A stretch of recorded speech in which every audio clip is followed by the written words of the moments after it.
Crafters, we are in the final stretch of the 30-day craft challenge. Today we're on day 27 and we're talking calendars. So I want to share with you 3 ideas of calendars that you can make using up your scraps. The first one is this easel display calendar. So I used some cardstock to create this easel tent and then use some binder rings to hold the months together. So you can see here the DSP is cut to 4 by 6. And then it's glued on some cardboard that I bought from Amazon. And as always, I'll post links to the descriptions below in the video here on YouTube. But I definitely went to my scrap bin to pull out like these snowflakes before I even thought about cutting anything else. Now I used the Days to Remember stamp set, which is current in the annual catalog.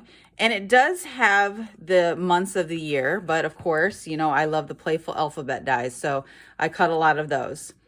This right here is a die from Merriest frames. So it was in the holiday catalog, but it's carrying over. And there's so many dies in here that they didn't fit on one side, so I stuck these in the back. But this stitched rectangle was perfect for fitting in the calendars. So I definitely recommend using that. Otherwise, you can obviously cut your own. So I just wanted to show you quickly the different months that I designed. And these are double-sided. So when you get to the end of the 6th month, you flip the calendar around. So February, I looked, and a lot of these hearts just came from my scrap bin. I made this clover here using a heart punch.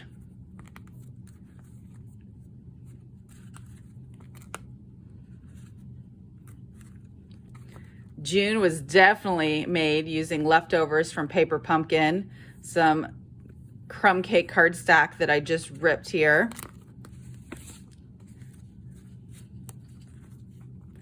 This pencil I just made using scraps, no die cut, just made that myself. These trees you recognized from earlier on the leaves challenge.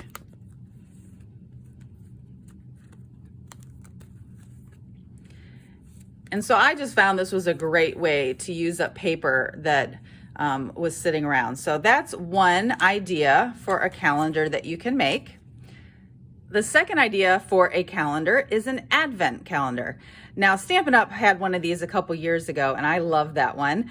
I actually think I have one retired one still available if anyone's interested.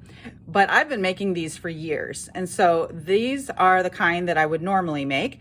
I find this box at Hobby Lobby. You probably can't find any now, but you can closer to the holidays. So it's a sturdy craft box, and each individual box is 2 by 2. And so I would cut my DSP down to 2 by 2, and then I would glue it on lightly and then sort of draw a line here to fussy cut out this. I found that a circle punch won't work because this box is, each one is sort of a little bit different. It's not as uniform as the Stampin' Up! One was.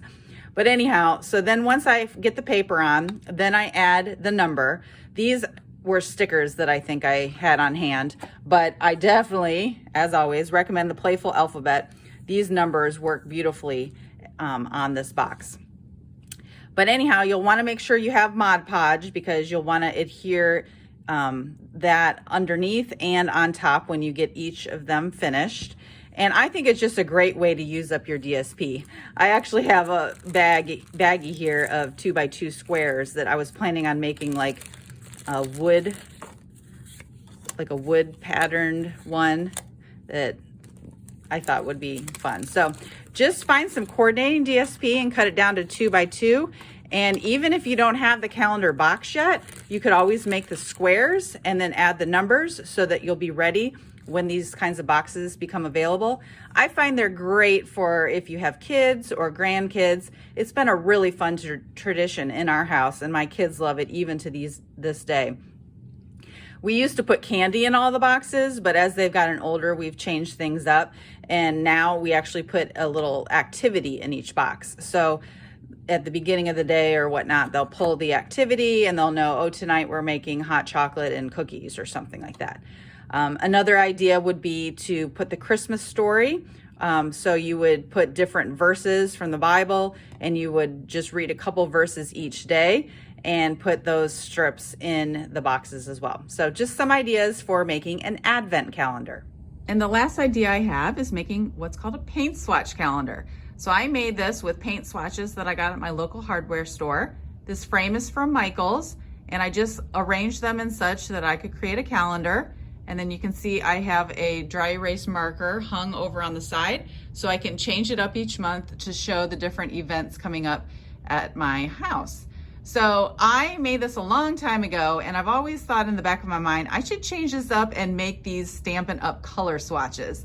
So I think that's what I'm planning on doing. Stampin' Up! Has 53 colors, so the hard part will be trying to figure out which ones to fit on this calendar.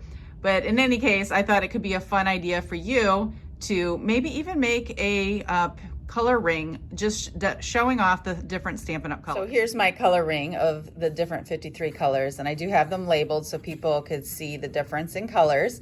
Stampin' Up! Used to have these available, but they're actually out of stock. So feel free to make your own, because that's another great way to use up your scraps. So anyhow, can't wait to see what kind of calendar you come up with, and make sure you post your ideas over in Stamp with Cheryl.